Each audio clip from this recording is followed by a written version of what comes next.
Noticentro 1, CMI. Multa sin precedentes contra Odebrecht y Corficolombiana por sobornos para Ruta del Sol 2. Corficolombiana anuncia que apelará la sanción. Tarifa del SOAT se reduce para el año entrante.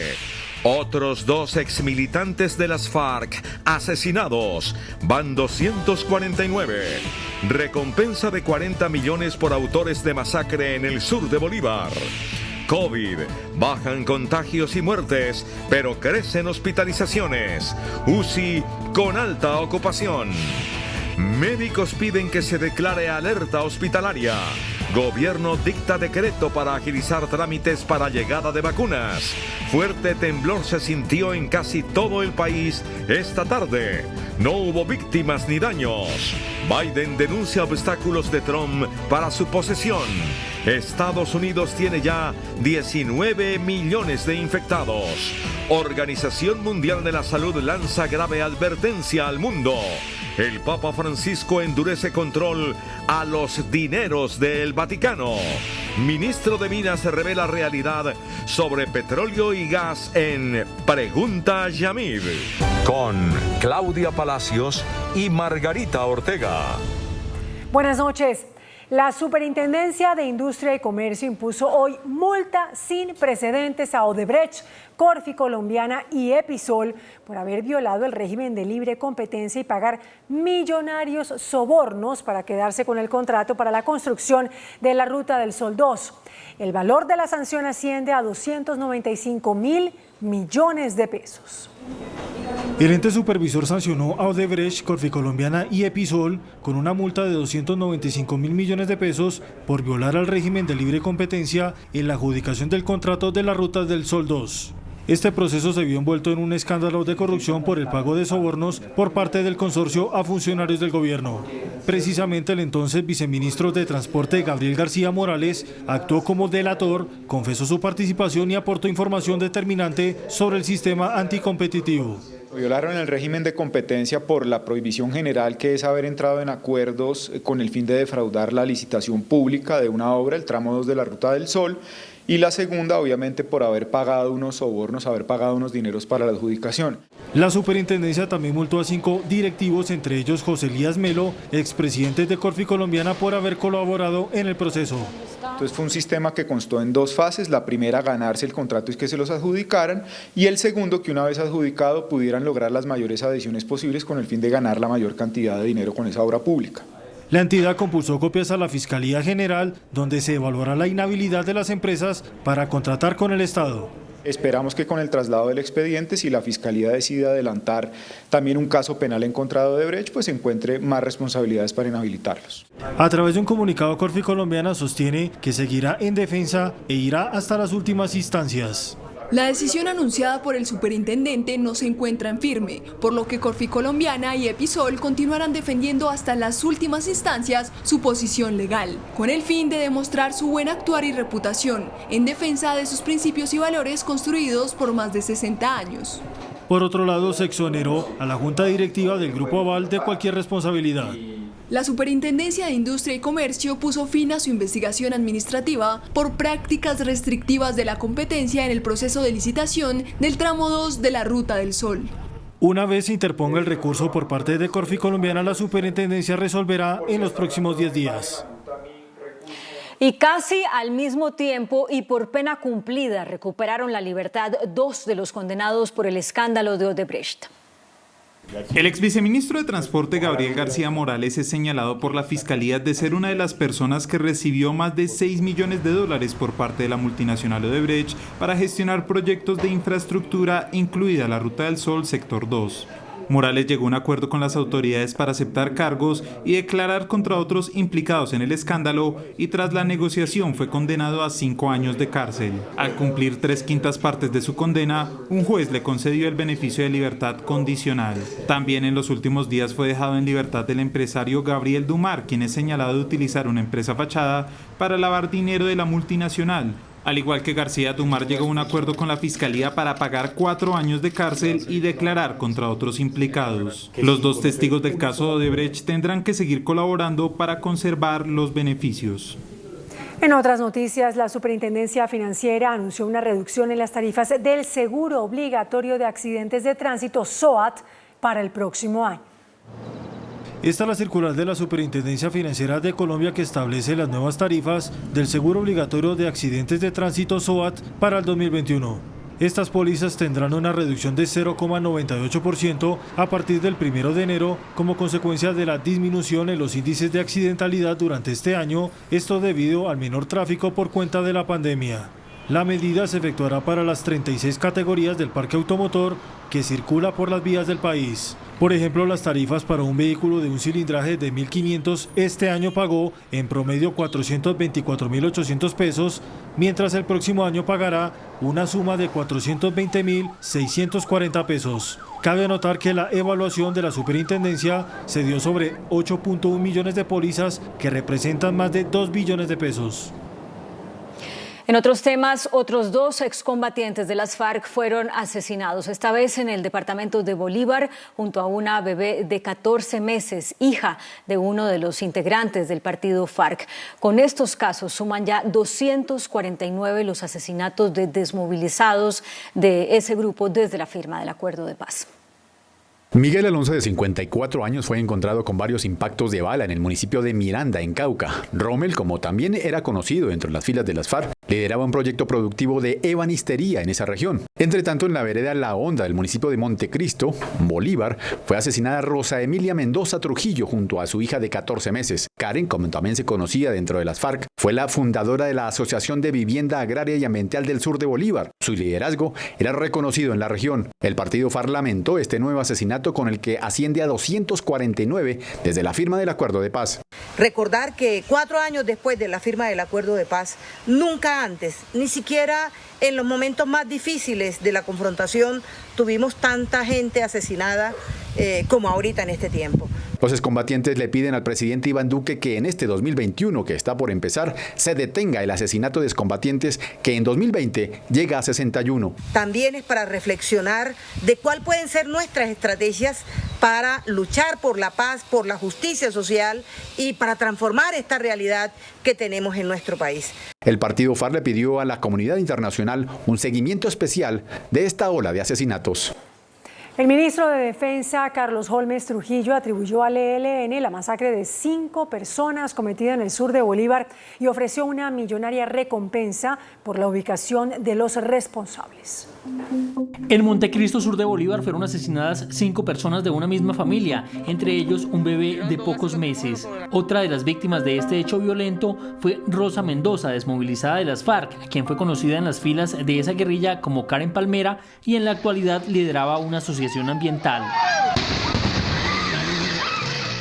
Según el ministro de Defensa, esta masacre habría sido cometida por el ELN. Se habría registrado un ataque violento y selectivo contra estas personas por parte del ELN. El gobierno también ofreció una recompensa para esclarecer plenamente el crimen. El gobierno nacional y la gobernación de Bolívar ofrecen una recompensa de hasta 40 millones de pesos. Óigase bien, hasta 40 millones de pesos para quien ayude con información que contribuya a esclarecer estos presuntos hechos criminales. Según Indepaz, este año han ocurrido en Colombia 90 masacres. El ejército reportó la captura de 4 guerrilleros del ELN implicados en el asesinato de un policía en el Cauca. En la vereda La Hacienda del Tambo, Cauca, fueron capturados 4 supuestos integrantes del Frente José María Becerra del ELN, incluido un mando medio de ese grupo. Los detenidos serían responsables de varios hechos violentos, uno de los más recientes, el asesinato de un policía. Esta comisión está en disputas contra el gabor Carlos Patiño, los cuales han generado homicidios colectivos, desplazamientos en la región, y entre los capturados se encuentra un sujeto con antecedentes con concierto para delinquir. A los detenidos les incautaron explosivos, armas y municiones. Un leve descenso en los contagios y las muertes por COVID-19 se presentó en las últimas 24 horas. 9.310 personas se contagiaron y otras 203 murieron, según el Instituto Nacional de Salud. El Ministerio de Salud confirmó para este lunes 9.310 nuevos casos positivos por COVID-19. A la fecha en el país ya han contraído COVID-19 1.603.807 personas. Los casos activos disminuyeron a 88.095. Así está la situación en Colombia. Bogotá completó 455.240 contagios, Antioquia más de 256.000, Valle del Cauca 134.166 y Atlántico más de 92.000. Los fallecidos para este lunes reportados fueron 203, de los cuales 180 son de días anteriores. A la fecha en el país ya han muerto por COVID-19 42.374 personas. En este gráfico se puede observar la curva de contagio de los últimos 5 días. El 24 de diciembre eran 14.940 personas contagiadas, luego 14.941, el 26 de diciembre 10.196, ayer 27 de diciembre 9.594 y hoy 9.310. Y ahora este es el comportamiento de las muertes en los últimos 5 días. El 24 de diciembre eran 280 muertes, el 25 de diciembre 236, el 26 de diciembre 253 muertes registradas, el 27 de diciembre 228 y hoy 203. La cifra total de recuperados a la fecha es de 1.469.041. Hoy se procesaron 38.327 pruebas en los laboratorios del país. Y esta noche el viceministro de Salud, Luis Alexander Moscoso, señaló que la mayor preocupación por la alta ocupación de unidades de cuidados intensivos y muertes por COVID-19 está en las capitales como Bogotá, Cali, Pereira e Ibagué. En ciudades como Barranquilla y Cartagena y departamentos como Atlántico, Norte de Santander y Nariño, las cifras de crecimiento de contagios y muertes son preocupantes, pero lo que más alarma es la situación de la pandemia en Cali, Pereira, Ibagué y Bogotá. Todas estas ciudades tienen hoy medidas de limitación de movilidad en las horas de la noche, tienen medidas de picos y cédulas, tienen medidas de limitación de los pilotos de bares, igualmente tienen medidas de restricción de los procedimientos quirúrgicos u otros eventos que puedan terminar en derivación de unidades de cuidado intensivo. El presidente Duque invitó a los colombianos a mantener el más riguroso cumplimiento de las normas de bioseguridad en este fin de año. El comportamiento que tengamos en estas 2 semanas va a determinar la dinámica con la que vamos a empezar el año. No podemos estropear lo que hemos logrado. Los departamentos de Antioquia y Risaralda también están en niveles preocupantes de contagios, muertes y ocupaciones de las UCI. En Bogotá, sociedades médicas pidieron que se declare la alerta hospitalaria ante la ocupación en las unidades de cuidados intensivos, que ya llega al 71.2%. Comportamientos como estos ya se empiezan a sentir en los hospitales de Bogotá. La ocupación de camas de cuidados intensivos para pacientes COVID llegó al 71.2% y la ocupación general al 79%. Esto amerita generar una alerta hospitalaria. Ya se superó el límite del 75% que se ha venido manejando en la ciudad. Y estamos pendientes de la administración de la declaratoria de emergencia del sistema de salud. Para dimensionar el acelerado crecimiento, basta con mirar los últimos 2 días. Mientras el sábado el 65.7% de las camas COVID estaban llenas, hoy la cifra ya superó la barrera del 71%. La capacidad instalada de las instituciones está quedando corta para todo lo que estamos viviendo en este momento.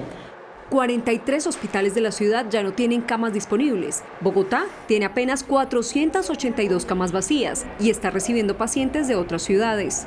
Es crítico dado la velocidad a la cual están llegando los pacientes. Entonces, Bogotá también recibe pacientes que vienen de Leticia, de otras ciudades intermedias que ya están llenas. Dejar la responsabilidad del cuidado al ciudadano parece no estar sirviendo, por lo que los expertos piden medidas más restrictivas.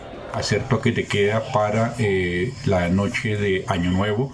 Tenga en cuenta que el 54% de los contagios en Bogotá se concentran en 5 localidades: Suba, Kennedy, Engativá, Bosa y Usaquén.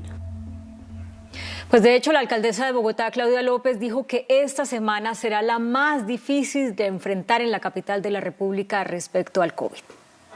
Bogotá está en la segunda ola de contagio y vive sus días más difíciles, así lo reveló la alcaldesa Claudia López. Esta va a ser la semana más difícil, preveemos nosotros, porque se va a acumular mucha interacción que hubo hasta el 24 de diciembre y eso lo vamos a ver reflejado en mayor hospitalización, mayor ocupación de UCIs esta semana. Es decir, preveemos que de aquí al 1 de enero la curva va a seguir creciendo y en la primera semana de enero va a empezar a estabilizarse y a bajar. No obstante, y pese al incremento en contagios, la mandataria descartó nuevas medidas restrictivas como cuarentenas o toques de queda, pero mantendrá el pico y cédula, el aislamiento preventivo y la restricción a la venta de licor. Las mismas medidas que tomamos para el 24 las vamos a mantener para el 31. Invitó a los ciudadanos a mantener el autocuidado y no botar a la basura el esfuerzo hecho durante el año. Entre tanto, el gobierno nacional expidió esta noche un decreto para acelerar los permisos de importación de las 40 millones de vacunas para el COVID-19. El decreto del gobierno colombiano permitirá flexibilizar todo el proceso y el trámite para la llegada al país en las próximas semanas de 40 millones de vacunas contra el COVID. Es un decreto que busca fundamentalmente flexibilizar todos los procesos y trámites para lograr aprobación de medicamentos específicamente para COVID-19. Plantea uso de emergencia, no es una vacunación no es una aprobación a la ligera, es una aprobación con requerimientos que debe realizar como siempre el INVIMA, pero considerando que tenemos o que podemos tener menor tiempo de recorrido y de evaluación de los estudios para poder usar estos medicamentos en uso de estos medicamentos o vacunas. El ministro de Salud advirtió que las vacunas quedarán bajo farmacovigilancia y tendrán licencia por 1 año, que se podrá prorrogar por 1 más. En Pereira, como decíamos, se presenta una de las situaciones críticas. Ya no hay unidades de cuidado intensivo disponibles. De las 105 camas UCI para pacientes COVID en el departamento de Risaralda, su totalidad están siendo utilizadas, lo que tiene alerta a las autoridades de salud que buscan diferentes alternativas para habilitar nuevas unidades de cuidados intensivos. De las 105 COVID, las 105 están utilizadas, o sea, hay 105 pacientes con COVID. Las elevadas cifras que tiene el departamento en contagios, en promedio 360 diarios, hacen pensar a las autoridades de salud en trasladar a pacientes a Caldas y Quindío. Ya Quindío ha bajado su alerta roja, ha disminuido. Hoy estuvimos hablando con la secretaria de Salud del departamento del Quindío, ellos nos pueden apoyar. Caldas también nos ofreció un apoyo. La preocupación por falta de insumos médicos y profesionales los tiene a la respuesta del Ministerio de Salud y la Superintendencia para buscar algún apoyo en el transcurso de la semana. En Cali la situación también es crítica. Al tiempo que aumentan los contagios, crece la ocupación de las UCI. Hoy solo hay 72 camas disponibles en toda la ciudad. En Cali, de 898 camas de unidades de cuidado intensivo, solo hay 72 disponibles. Pero como hay otras enfermedades que también presionan una UCI, estamos en el 92% de ocupación total. De 1.057 camas en el Valle del Cauca, 443 están ocupadas con casos confirmados, 70 con pacientes sospechosos, 461 de otras patologías y 83 que no están funcionando por falta de insumos. Dentro de 14 días la situación se va a complicar más. Hoy tenemos 93% de ocupación. Ayer ubicamos 56 nuevos pacientes en UCI. Los desórdenes causados durante el Campeonato de América podrían recrudecer el panorama de ocupación en todo el departamento. Entre tanto, en la capital antioqueña, la ocupación de las UCI está en 84%. En Medellín quedan 134 camas en UCI disponibles. De las 862 que fueron habilitadas por las autoridades de salud, 728 están ocupadas, en su mayoría por complicaciones respiratorias. La ciudad de Medellín hoy tiene una ocupación del 84%. El 40% de esa ocupación corresponden a diagnósticos confirmados de COVID en las unidades de cuidados intensivos. El 60% de otras patologías. Medellín tiene hoy 2.863 casos activos de COVID. De esos, 713 son nuevos contagios. Las autoridades de salud advierten el riesgo de colapso en los próximos días, pues varios pacientes con quemaduras severas por pólvora son remitidos a las UCI del sistema hospitalario. Ya son 43 los lesionados durante la Navidad en Medellín. En Cúcuta el panorama es igualmente grave por los contagios de coronavirus. En la ciudad apenas hay 27 camas UCI disponibles. La ocupación de camas UCI sigue siendo la preocupación en norte de Santander, especialmente en su capital. Llegaron hoy 36 nuevas camas y fallecieron 74 personas el pasado fin de semana, bajando el promedio al 83% solo en el hospital Erasmo Meós, pero en las últimas horas volvió a crecer y solo quedan disponibles 27. Al día de hoy, el hospital universitario cuenta con el 83% de su ocupación. Este mes hasta hoy han fallecido en Cúcuta 518 personas. En lo corrido de la pandemia van 1.329. Y día a día están muriendo entre 15, 17 y 20 pacientes. En el resto del departamento solo quedan disponibles 14 camas UCI. En norte de Santander la pandemia ha dejado 1.945 personas fallecidas y la cifra de contagiados supera los 39.000. Y en Bucaramanga y su área metropolitana, la creciente ocupación de las UCI llevó a que se tomaran medidas especiales. Ni en Bucaramanga y su área metropolitana hay hoy camas en cuidados intensivos. La desobediencia civil disparó los contagios de COVID. La Fundación Oftalmológica de Santander, la Clínica Foscal y Foscal Internacional declararon su alerta roja. Están ocupados en el 100% en todas sus áreas. El hecho llevó a las autoridades a endurecer las medidas de movilidad para castigar tanta desobediencia civil, especialmente en 13 municipios. Comenzando con los números impares del último dígito de la cédula. El día 30 los pares y el día 31 los números impares. En los municipios de Bucaramanga, Floridablanca, Piedecuesta, Girón, Lebrija, Los Santos, Río Negro, Barrancabermeja, Aratoca, Barichara, San Gil, El Socorro y Barbosa. A la falta de camas se suma la de medicamentos, por lo que muchos enfermos serán devueltos para recibir atención en casa. En general, la capacidad de las UCI en el país supera el 60% al cierre de este año por los enfermos de COVID. Cada día hay menos camas disponibles. En Colombia, la ocupación de las UCI en todo el mes de diciembre ha aumentado cerca del 50%. Actualmente solo hay disponibilidad del 37,48% de las UCI, es decir que solo quedan en todo el país 4.286 de estas unidades para atender a los pacientes más críticos. Que evitemos a toda costa las aglomeraciones, pospongamos viajes que no sean absolutamente necesarios, controlemos el aforo permitido sobre todo en los sistemas de transporte masivo. Actualmente en el país hay 92.091 personas que tienen la enfermedad. En casa se encuentran 71.347. Esto representa el 77,47%. En el hospital se encuentran 18.171. Esto representa el 19,73%. Y en unidades de cuidados intensivos se encuentran 2.573, es decir, el 2,79%. Y ante el incremento de residuos hospitalarios por atención a pacientes con COVID, el gobierno emitió unas recomendaciones sobre qué hacer con estos utensilios una vez sean usados. Estamos hablando de mascarillas, tapabocas y guantes.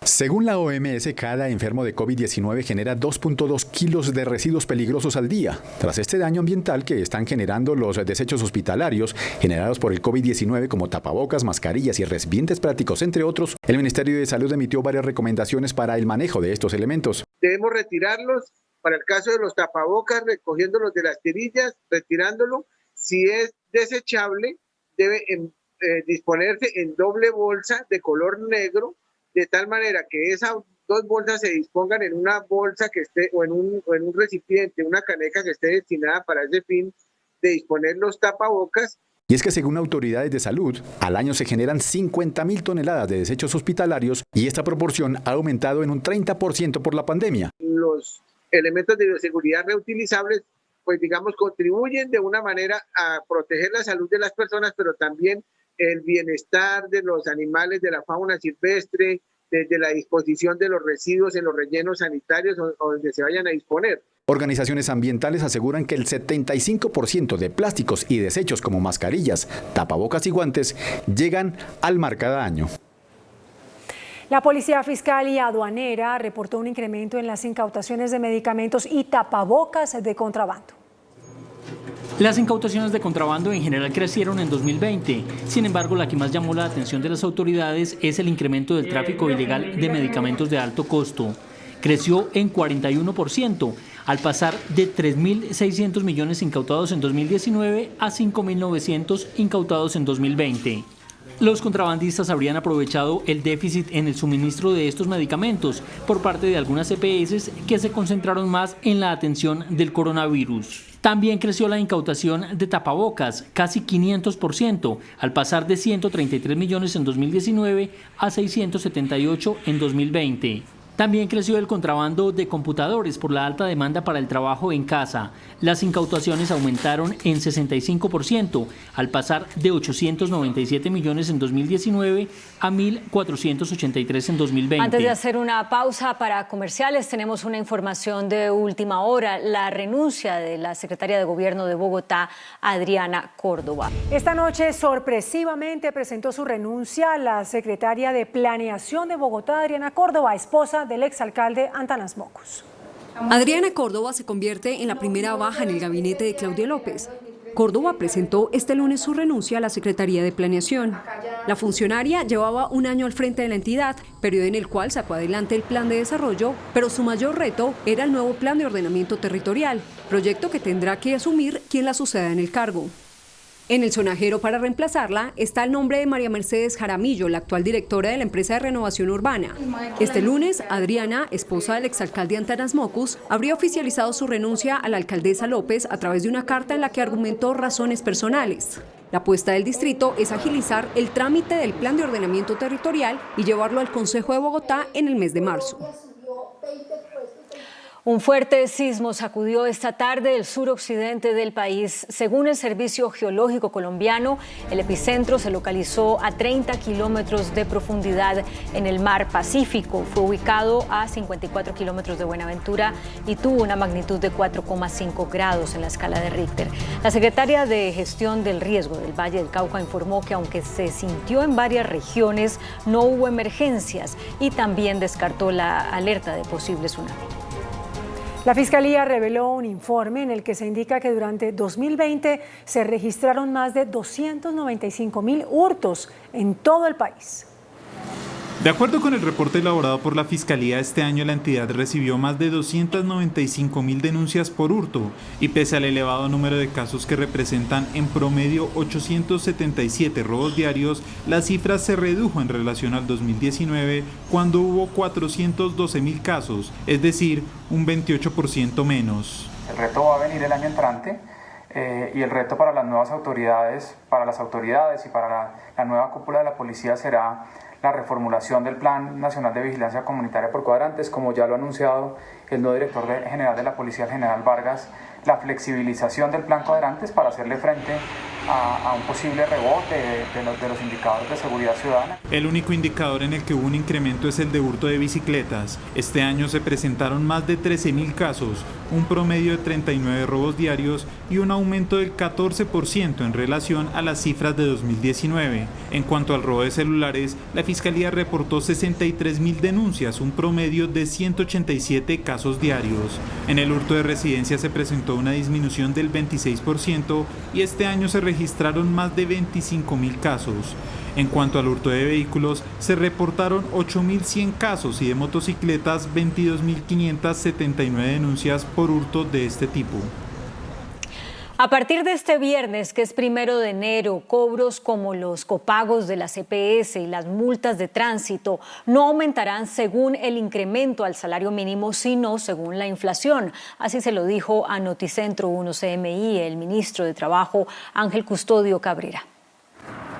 Hasta ahora los aumentos anuales de comparendos y tarifas de tránsito, los copagos de la CPS y algunas tarifas de notarías aumentaban cada 1 de enero en el mismo porcentaje en que se reajustaba el salario mínimo. Ahora, por disposición del artículo 49 del Plan Nacional de Desarrollo del gobierno del presidente Duque, se realizarán los incrementos solamente con base en la inflación causada, explicó el ministro de Trabajo, Ángel Custodio Cabrera. Entonces, no se tendrá en cuenta el porcentaje con el cual sube el salario mínimo, sino la inflación causada, que para este caso es 1.5.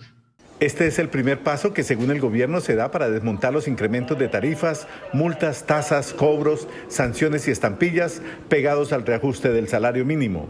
Lo que buscamos era que definitivamente en Colombia la base para liquidar ese tipo de cosas no sea el salario mínimo. Porque o si no, suben el salario mínimo, pero se le quitan el ingreso del trabajador por otro lado. Así, los aumentos de comparendos de tránsito y los copagos, entre otros, estarán sobre el 1.5% y no sobre el 3.5%, porque el reajuste del salario mínimo que se anunciará mañana martes estará por lo menos 2 puntos por encima de la inflación de este año. La vicepresidenta Marta Lucía Ramírez le llamó la atención a los gobernadores y alcaldes por la reducción en los procesos de licitación pública y el aumento de la contratación hecha de forma directa. Con esta carta enviada a gobernadores y alcaldes del país, la vicepresidenta Marta Lucía Ramírez muestra su preocupación por el bajo índice de licitación pública en los contratos de obra. De los 120 billones de pesos contratados a través de las plataformas oficiales de Colombia Compra Eficiente, solo el 5.6% del total se han hecho por la modalidad de contratación pública. 42 billones, el 35.5%, se ha hecho a través del proceso de régimen especial. 21 billones, el 17.9%, se hizo por la modalidad de contratación directa. Y 1.8 billones se comprometieron por la modalidad de contratos y convenios entre dos o más partes. La vicepresidenta Marta Lucía Ramírez le pidió a los gobiernos regionales y locales ceñirse a los procesos de transparencia. Porque muchas veces la celeridad, el afán, se ha convertido en el pretexto para que no haya concurrencia de proponentes, para que se escoja a dedo el contratista. El gobierno pidió a los colombianos estar atentos a los procesos de contratación y ejecución y denunciar cualquier irregularidad a través de los canales anticorrupción de la Vicepresidencia de la República. El ministro de Comercio, José Manuel Restrepo, dijo que para el próximo año habrá nuevas líneas de crédito y modelos de financiamiento para las empresas. En el balance del Ministerio de Comercio, el apoyo al sector empresarial por cuenta del COVID-19 ya se extiende al 50% de la actividad empresarial en el país. A la fecha se han destinado recursos en créditos en más de 22 billones de pesos y para los próximos años ya se cuenta con un cupo de 79.2 billones de pesos para ayudar a las micro, pequeñas y medianas empresas. Se espera llegar a 850.000 MIPYMES, de las cuales hay 580.000 micronegocios. De esta manera, nuestra estimación es estar creciendo por encima del 5% en el año 2021. La pandemia dejó heridas y cicatrices, pero el año 2021 es el año de la esperanza, es el año del crecimiento. En comercio y manufacturas, más del 81% está en operación y se espera en el corto y mediano plazo llegar al 100%. Reportan normalidad al mes de octubre. Muy seguramente para diciembre estaremos por encima del 90%. El ministro señala que la reactivación representará la recuperación en empleo. El ministro de Minas y Energía, Diego Mesa, anunció nueva subasta de energías limpias para agilizar la transformación energética del país. Las subastas de energías alternativas para los proyectos de generación, tanto solar, eólica y biomasa, serán para que entren en firme antes del 2022. Por ello, la subasta se adelantará a mediados del próximo año, donde ya hay un interés masivo de empresas. En la unidad de planificación de energía ya reposan más de 7.600 megavatios en proyectos. Esta es una de las revoluciones en materia de transición energética más importantes que se han dado no solo en la región, sino también a nivel mundial. El sector privado está acompañando el proceso. Logramos financiar, instalar y poner en funcionamiento sistemas de energía solar que le venden energía a empresas o industrias sin incurrir en costos de inversión o de mantenimiento. Actualmente se entregaron 14 proyectos con inversiones de 7 billones de pesos. El índice de capitalización de la bolsa, que mide el comportamiento de las 20 principales acciones, cerró al alza. El índice de capitalización de la Bolsa de Valores de Colombia subió 0,62% a 1.431 puntos. La acción de Credifami fue la que más subió, con una valorización de 90,11% a 2.500 pesos. La acción de Preferencial Avianca fue la que más bajó, con una pérdida de 2,81% a 180 pesos. La acción más negociada de la jornada fue la de Ecopetrol, al movilizar más de 10.000 millones de pesos. El precio del dólar cerró al alza. Indicadores del día en Noticentro 1 CM. La tasa representativa del mercado, que regirá para mañana martes, será de 3.495 pesos con 39 centavos. Los profesionales del cambio compran la divisa en promedio en 3.370 pesos y la venden en 3.430 pesos. Un euro cuesta 4.273 pesos. La libra de café en Nueva York se cotizó $1 con 23 centavos. El azúcar se transó en 15 centavos de dólar la libra. El barril de petróleo WTI se cotizó en $47 con 67 centavos. La referencia Brent para Colombia se cotizó en $50 con 92 centavos. Una acción de Ecopetrol cuesta 2.278 pesos.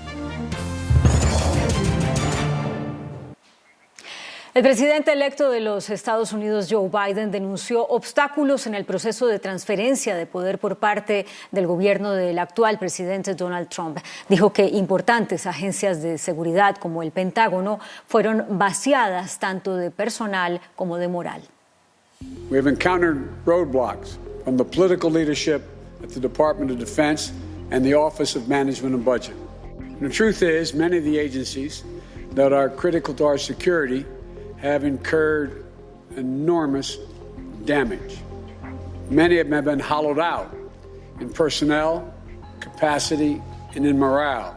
El demócrata advirtió que su equipo no está obteniendo toda la información que necesita de la administración saliente en áreas claves de seguridad nacional y aseguró que es un gesto irresponsable y de resistencia de algunos sectores a la transición del poder cuando Trump aún no ha reconocido su derrota frente a Biden.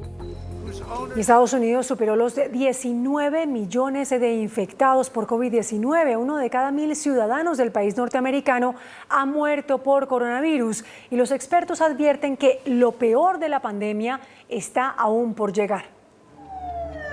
La celebración de las fiestas de fin de año en el país más azotado por la pandemia empieza a cobrar factura. Estados Unidos superó los 19 millones de infectados tras registrar más de 1 millón de casos en solo 6 días y cuando 1 de cada 1.000 ciudadanos del país norteamericano ha muerto por coronavirus. El recrudecimiento del brote se da en medio de la campaña de vacunación y cuando más de 1 millón de personas ya están vacunadas, un número alejado del objetivo del gobierno de administrar 20 millones de dosis antes de que se acabe el año. En Latinoamérica, México, Costa Rica y Chile iniciaron la inoculación con las vacunas de Pfizer, mientras Argentina empezó con la rusa Sputnik V. La Unión Europea empezó a vacunar con las vacunas de Pfizer, pero advirtió que 8 países sufrirán un retraso en la entrega de estas vacunas, entre ellos España, que hoy superó las 50.000 muertes por COVID-19. En medio de un grave recrudecimiento de la pandemia, la Unión Europea comenzó la primera fase de su programa de vacunación masiva contra el coronavirus con las dosis desarrolladas por Pfizer y BioNTech. Naciones como Italia, España y Francia empezaron a inocular a sus ciudadanos con prioridad a los trabajadores de la salud y las personas en alto riesgo. Y aunque el bloque comunitario espera la completa distribución de 200 millones de dosis para septiembre de 2021, los envíos de las vacunas de Pfizer a 8 países europeos, entre ellos España, sufrirán un pequeño retroceso por un problema logístico. Una noticia preocupante para la nación ibérica que en plena escalada de los contagios superó los 50.000 fallecidos por coronavirus. La Organización Mundial de la Salud indicó que es probable que el coronavirus se vuelva endémico y no desaparezca con las vacunas. No obstante, indicó que su peligrosidad se verá reducida de manera significativa como consecuencia de un programa global de inoculación y por las distintas terapias desarrolladas a lo largo de este año. El Papa Francisco endureció los controles en el Vaticano, despojó formalmente a la secretaria de Estado del control de las finanzas de la Santa Sede por su fallida gestión de cientos de millones de euros en donaciones e inversiones que son objeto de investigación. Para buscar un mayor control de los activos del Vaticano tras los escándalos de corrupción que han sacudido a la Iglesia, el Papa Francisco emitió un nuevo decreto que hace que los fondos destinados a la caridad sean más transparentes y endurece los controles sobre las finanzas de la Santa Sede. De hecho, el sumo pontífice le retiró oficialmente a la Secretaría de Estado del Vaticano el control sobre los activos financieros y propiedades inmobiliarias de la Santa Sede como castigo por su mala gestión y los escándalos de corrupción que han costado cientos de millones de dólares.